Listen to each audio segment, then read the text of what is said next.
안녕하세요, 여러분. 생각하는 기계 안전 조쌤입니다. 25년 대비 산업안전지도사 랩업 시간.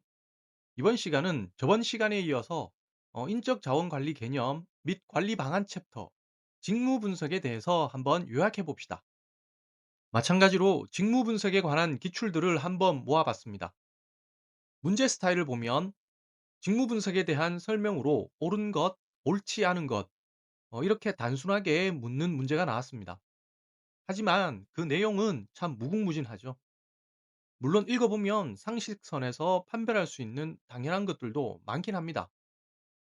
그래서 이번 시간에 요약해서 볼 포인트는 직무 분석 시의 직무 수집 방법, 여기에는 또 과업 중심과 작업자 중심으로 나누어지겠죠. 그리고 직무 기술서와 직무 명세서가 되겠습니다. 여러분, 직무 분석을 왜 해야 할까요?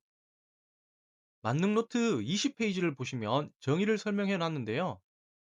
회사에서 성과를 달성하려면 거기에 필요한 직무의 요건과 그 직무를 잘 수행할 수 있는 요건을 갖추고 있는 직원을 배치해야 하겠죠. 그래서 직무 요건과 직무 수행자 간의 인적 요건을 일치시키기 위해서 직무 분석을 하는 것입니다. 직무 요건을 알려면 분석을 해야겠죠. 이렇듯 정보를 수집하고 분석하고 종합하는 것을 직무 분석이라고 하는 것입니다. 그럼 직무 분석가는 네, 그렇죠. 이 직무 분석을 위한 일련의 활동을 하는 사람이고, 이 직무 분석가는 직무의 또는 직무 간의 관계에 대해서 정확하게 정보를 주는 사람이 되겠죠. 이처럼 직무 분석은 조직에서 특정 직무를 효과적으로 수행하기 위해 필요한 정보를 수집하고 분석하는 중요한 과정입니다. 그럼 직무에 대해 정보를 수집하는 방법은 어떤 것들이 있을까요? 직무 분석 정보 수집 방법은 크게 과업 중심 활동과 작업자 중심 활동으로 구분이 됩니다. 이 두 가지를 구분 짓는 핵심 요건은 정보의 초점이 어디에 있는가입니다. 예를 들면 이런 것이죠. 과업 중심 접근의 경우에는 이 과업, 이 직무의 주요 업무는 고객 문의 전화를 하루에 100건을 처리하고 요청 사항을 분류해서 유관 부서로 전달하는 것이다. 와 같이 직무의 절차와 내용이 명확하게 나타나 있는 것입니다.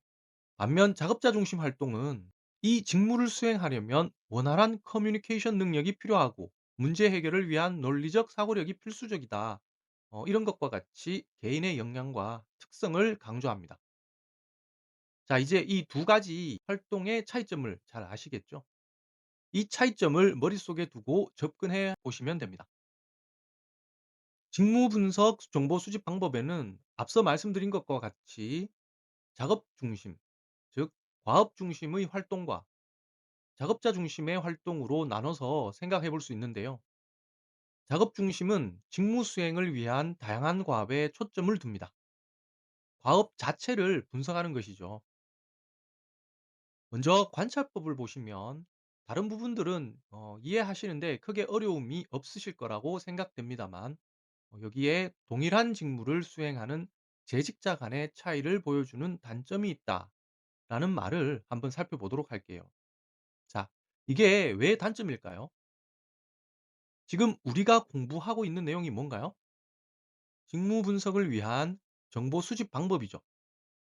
어떤 직무에 대한 정보를 수집한다는 것은 상당히 객관적이어야 합니다. 하지만 관찰법의 경우에는 관찰자의 주관이 개입될 여지가 충분히 있죠. 그리고 관찰자가 옆에 있으면 어떨까요? 아무래도 직무를 수행하는 사람들의 행동에 영향을 주게 됩니다. 누가 감시하고 그러면 더 잘하거나 아니면 더 못하거나 둘 중 하나 아니겠습니까?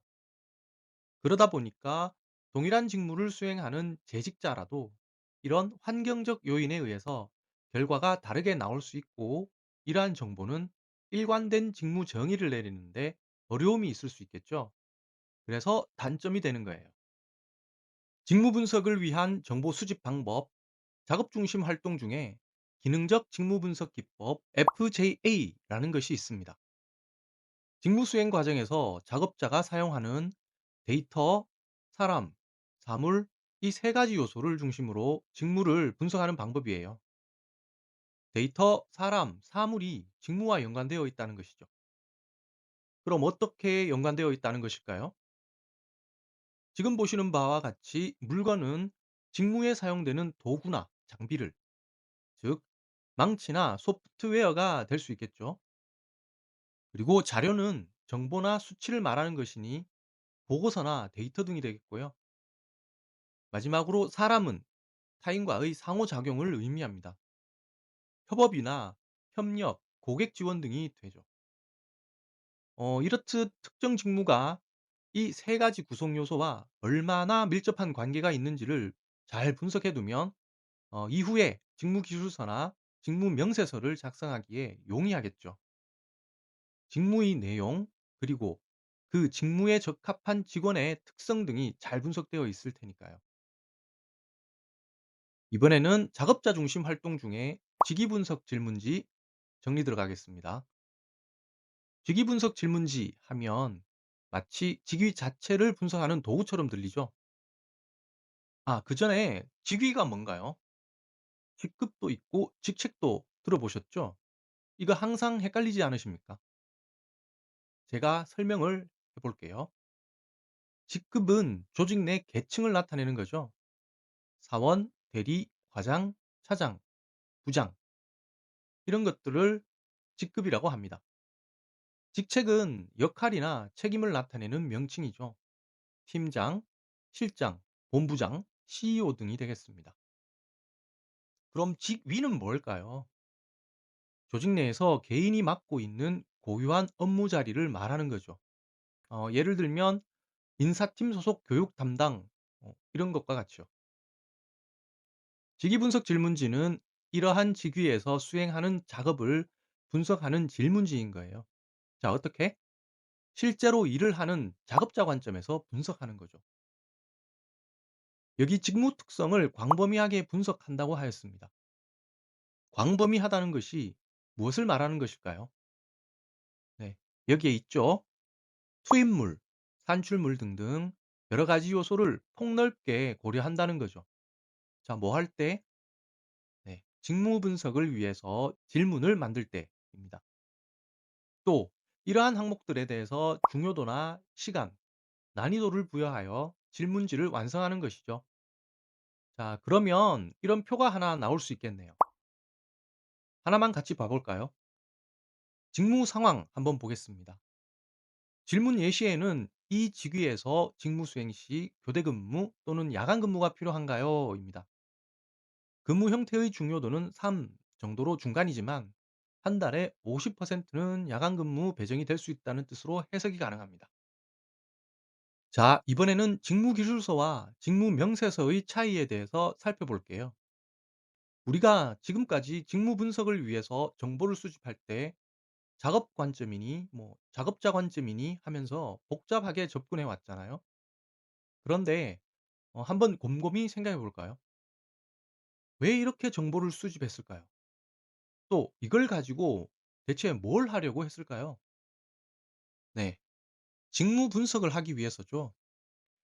즉 어떤 직무가 있는데 이 직무가 어떤 일을 하는 직무인지, 그리고 이 직무를 수행하려면 어떤 능력을 갖춘 사람이 적합한지 알아보기 위해서 지금까지 분석해 온 것이죠.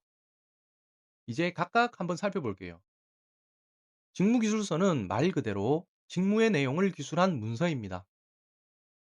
여기에는 주관적인 판단이 개입되지 않고 그 직무에서 수행해야 하는 업무, 역할, 책임 등이 기록됩니다. 쉽게 말해서 이 직무는 이런 일을 합니다. 라고 설명하는 문서예요. 다음 직무명세서는 사람 중심이라는 관점인데 단어만 보면 조금 헷갈릴 수도 있어요. 보통 명세서 하면 월급 명세서처럼 뭔가 객관적인 정보를 나열한 문서라는 느낌이 들지 않습니까? 그런데 직무명세서는 의미가 조금 다릅니다. 이 직무를 수행하는 데 필요한 직원의 행동, 능력, 지식, 자격 요건 등을 정리한 문서이죠. 쉽게 말해서 이 직무를 수행하려면 이런 역량이 필요합니다.